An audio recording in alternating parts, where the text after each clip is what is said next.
Our next topic is principal of homogeneity. ये last class में भी मैंने आपसे डिस्कस किया था। क्या होता है प्रिंसिपल ऑफ होमोजेनिटी?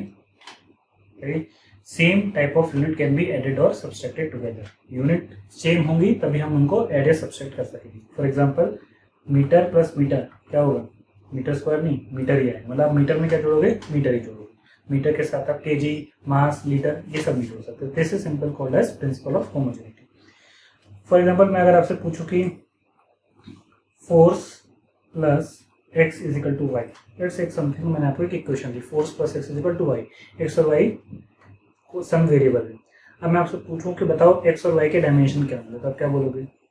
ऑब्वियसली अभी जैसे मैंने प्रिंसिपल ऑफ होमोजेनिटी बताया कि same units can be added and subtracted together. अगर फोर्स में हम x जोड़ के कुछ y मिल रहा है तो दिस क्लियरली इम्प्लाइज कि x और y की जो यूनिट होगी या x और y का जो डायमेंशन होगा वो भी क्या होगा? आपका फोर्स के बराबर होगा। तो फोर्स का डायमेंशन याद है आपको?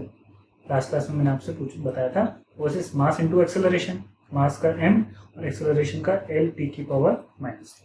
तो x और y का भी डायमेंशन क्या होगा? ml t की पावर माइनस। ठीक है, एक और क्वेश्चन कर लेते हैं इस पर छोटा सा। अगर मैं आपसे पूछूं साइन, ट्रिग्नोमेट्रिक फंक्शन मैंने आपको बताया नहीं तो साइन वाला मैं आपसे नहीं ले रहा। देखिए केमिस्ट्री में हमारे पास एक इक्वेशन होती है जिसे हम कहते हैं wonder Waals equation of state. ये आपके थर्मोडायनेमिक्स में आएगी, पर मैं भी यहाँ पे यूनिट एंड डायमेंशन के पर्सपेक्टिव से बता रहा हूँ। इसी को याद है क्या होती है van der Waals equation of state? It is P plus A n square upon V square V minus NV is equal to RT nRT। ठीक है, this is called as van der Waals equation of state. अब मैं अगर आपसे पूछूं what are the dimension of constant A and B, A और B के आप मुझे डायमेंशंस बताइए। दिखने में कॉम्प्लिकेटेड लग रहा है पर स्टेप बाय स्टेप करेंगे। देखिए P plus A N square upon V square. P क्या है? प्रेशर है। इसका मतलब हम प्रेशर में कुछ चीज़ जोड़ रहे हैं, तो ऑब्वियसली जो चीज़ हम जोड़ रहे हैं ये A N square upon V square, इस पूरे का डायमेंशन किसके बराबर होना चाहिए? प्रेशर के। ध्यान देना, ए का डायमेंशन प्रेशर के बराबर नहीं होगा। ये पूरा जो टर्म है जो मैंने अभी सर्कल किया है A N square upon V square को हम जोड़ रहे हैं किसमें? प्रेशर में। तो ऑब्वियसली अगर प्रेशर को किसी के साथ जोड़ रहे हैं तो जिसमें जोड़ेंगे वो भी उसकी भी यूनिट या डायमेंशन क्या होना चाहिए? प्रेशर के बराबर। तो इसका मतलब A N square upon V square, इस पूरे का डायमेंशन किसके बराबर? प्रेशर के बराबर। तो प्रेशर का डायमेंशन क्या होता है? देखिए रेफर कीजिए। प्रेशर इज, ऐसे देख लिया करो ना, प्रेशर इज क्या होता है? Force upon area. फोर्स का डायमेंशन अभी मैंने आपको लिखा था ml t की power -2, area is l square, तो उसका डायमेंशन क्या हो जाएगा? ml की पावर -1 t की पावर -2। ठीक है, उसका मतलब a n square upon v square का डायमेंशन होगा ml की पावर -1 t की पावर -2। पर हमसे क्या पूछा है? a का डायमेंशन क्या है, तो वो कैसे निकालेंगे? What is v? v is volume. Volume का डायमेंशन क्या होता है? l3। इसको इधर लेके जाइए, सिंपल सी मैथमेटिक्स है, इसको इधर लेके जाओ तो ये हो जाएगा A N square is equal to, मैं डायरेक्ट डायमेंशन फॉर्मूला को मल्टीप्लाई कर रहा हूँ। वी वॉल्यूम है, वॉल्यूम का डायमेंशन एल क्यूब, और एल क्यूब का स्क्वायर L9 नहीं, एल की पावर 6, ए की पावर एम की पावर एन इज ए की पावर एम इंटू एन होता है। ये थोड़ी सी आइडेंटिटी है, पता होना चाहिए। तो अगर मैं एल क्यूब का स्क्वायर कर रहा हूँ तो आप 3 का स्क्वायर मत कर दीजिएगा, ये जो 2 है ये यहाँ मल्टीप्लाई हो जाएगा इसके साथ। ये क्या हो जाएगा? एल की पावर 6। तो ये हो जाएगा एल की पावर 6, ये एल की पावर -1, नेट क्या निकल के आएगा? एल की पावर 5। मैं बिल्कुल स्टेप बाय स्टेप आपको बता रहा हूँ। एम एल की पावर 5 टी की पावर -2। ठीक है, अब मुझे तो चाहिए ए का। एन क्या है यहाँ पे? Number of moles. तो ए क्या हो जाएगा यहाँ पे? दिस एम एल की पावर 5 टी की पावर -2, और एन इज मोल। तो अगर हम इसको यहाँ लेके जाएंगे तो ये हो जाएगा एन स्क्वायर, और ऊपर लेके जाएंगे तो क्या हो जाएगा? एन की पावर -2, और एन इज नथिंग बट मोल। हम डायरेक्ट उसको ऐसे लिख सकते हैं, मोल की पावर -2। अगर आप मोल को हम एक मोल मान लेते हैं, अगर आप, क्योंकि मोल बेसिकली क्या है? It's amount of the substance, तो जनरली इसका डायमेंशन हम इंक्लूड नहीं करते डायमेंशन फॉर्मूला में। तो अगर ओवरऑल को डायमेंशन पूछेगा ए का तो क्या हो जाएगा हमारे पास? एम एल की पावर 5 टी की पावर -2। ठीक है, तो इस तरीके से हमने किसका डायमेंशन निकाल लिया? ए का ना। अब इसी तरीके से क्या आप मुझे बी का निकाल सकते हो? इस बी का तो देखो v minus N B, what is V? V is volume. Volume से अगर हम कुछ घटा रहे हैं तो इसका मतलब क्या होगा कि वॉल्यूम में से हम क्या घटा सकते हैं? वॉल्यूम ही घटा सकते हैं। इसका मतलब ये जो एन बी है इसका भी डायमेंशन किसके बराबर होना चाहिए? वॉल्यूम के बराबर। वॉल्यूम का डायमेंशन कितना होता है? अभी मैंने आपको बताया L⁶। तो इसका मतलब N B should have the dimension of not L⁶। Volume का डायमेंशन होता है L⁻3। तो हमने वहां पर पहले स्क्वायर किया था इसलिए। तो N B is equal to L3। Again mole आप ओमिट कर सकते हो चाहो तो simply what is the dimension of B? L3। अगर आप मोल लिखना चाहो तो ये हो जाएगा मोल इनवर्स, ठीक है। बट जनरली हम इतना डायमेंशन फॉर्मूले में हम मोल को इंक्लूड नहीं करते, तो हमारे पास बी का जो डायमेंशन हो जाएगा क्या हो जाएगा? L3, ठीक है। ए का डायमेंशन हो गया ml⁵ T⁻²। नेक्स्ट एक चीज हमेशा ध्यान रखिएगा, यार इसमें लिख लीजिए all trigonometric function,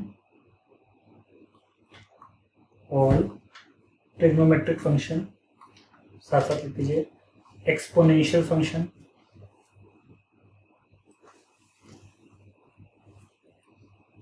logarithmic function,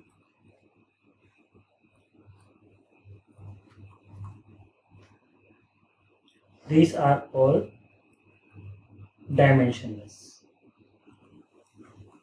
इनका कोई डायमेंशन नहीं होता क्योंकि ये प्योर क्या होते हैं? नंबर्स होते हैं, ठीक है। जितने भी ट्रिग्नोमेट्रिक फंक्शन है जैसे साइन थीटा, अगर आपसे पूछे कोई इसका डायमेंशन क्या होगा तो इसका कोई डायमेंशन नहीं होगा क्योंकि डायमेंशनलेस क्वांटिटी होती है। सिंपल होता है ना। साइन थीटा आपको पता होगा क्या होता है? Basic trigonometry. साइन थीटा क्या है?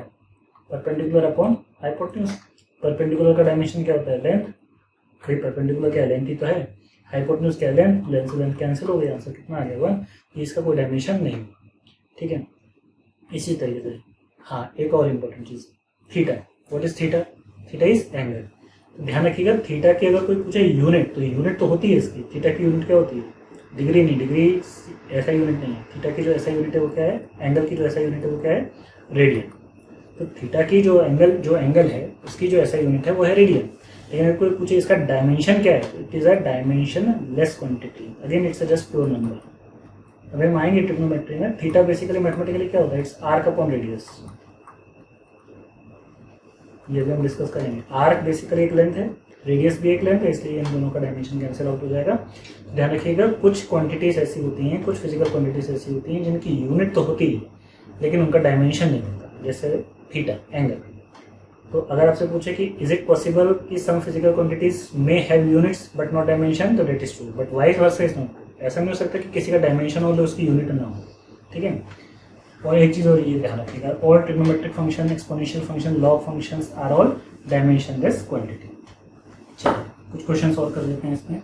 अगर मैं अब आपसे बोलूं कि लेट्स से एक है साइन AT, फिर A some constant in t time, can you tell me the dimension of A? आसान है, ज़्यादा डिफिकल्ट नहीं है, बताइए क्या होगा।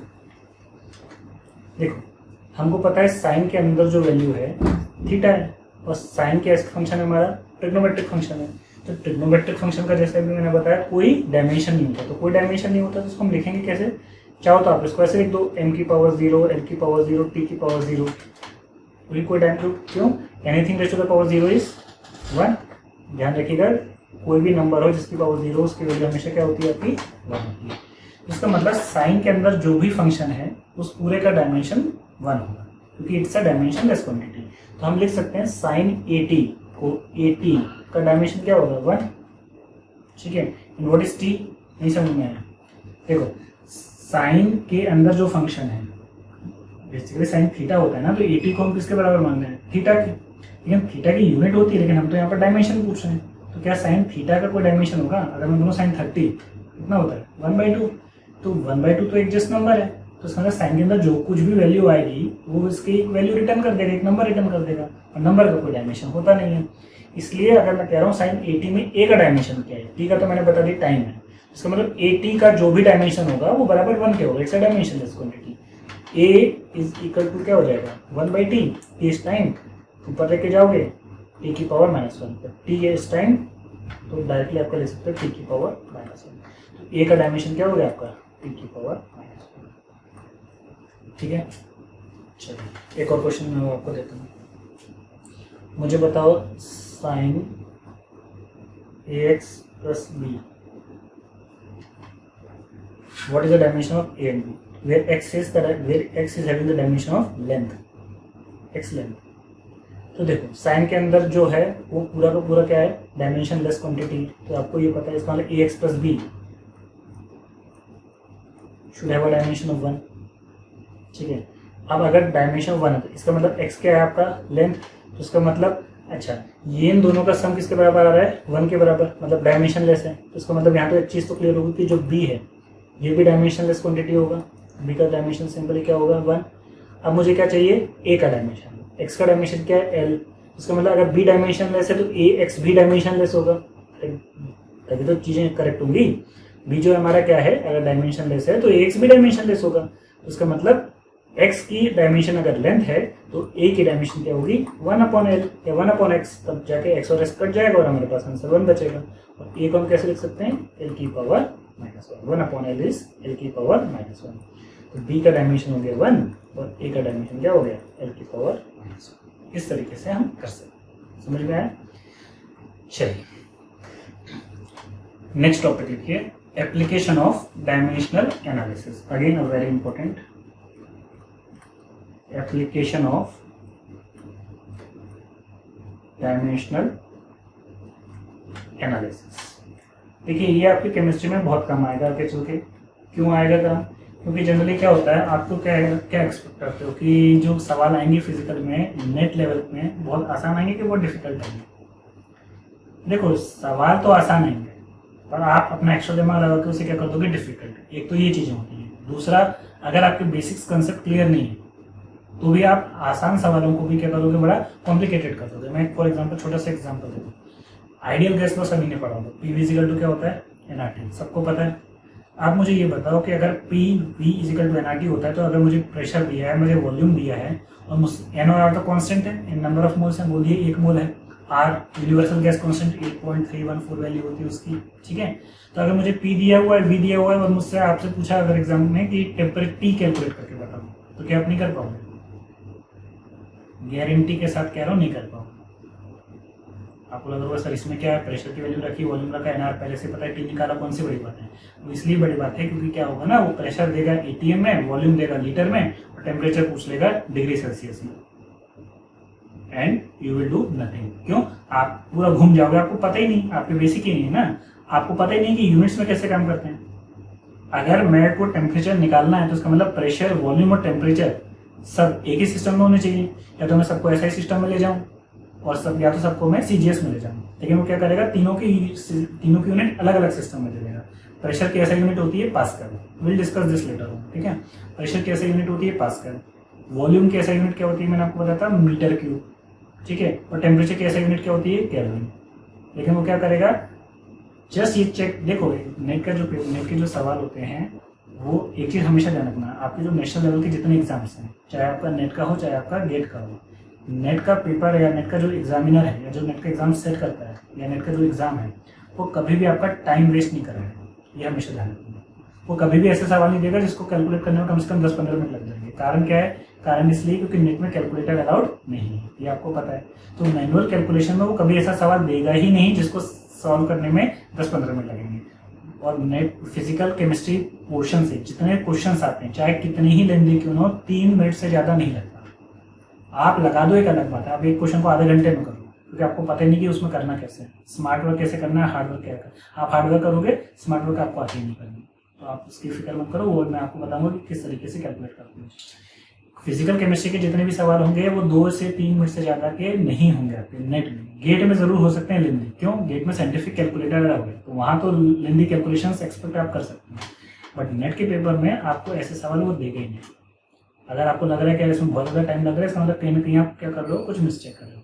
आपको लग रहा होगा पीवी इक्वल टू एनआरटी में प्रेशर दिया, वॉल्यूम दिया, टी दिया, है ना, कैलकुलेट करना है, आप फटाफट रख के कैलकुलेट कर लोगे और आंसर हो जाएगा। गलत, कि वो क्या करेगा, तीनों अलग अलग सिस्टम में दे देगा। प्रेशर की ऐसा यूनिट क्या होती है पास्कल, वॉल्यूम की ऐसा यूनिट क्या होती है मीटर क्यूब, मैंने बताया, टेम्परेचर की क्या होती है केल्विन। वो इतना आसान देगा ही नहीं,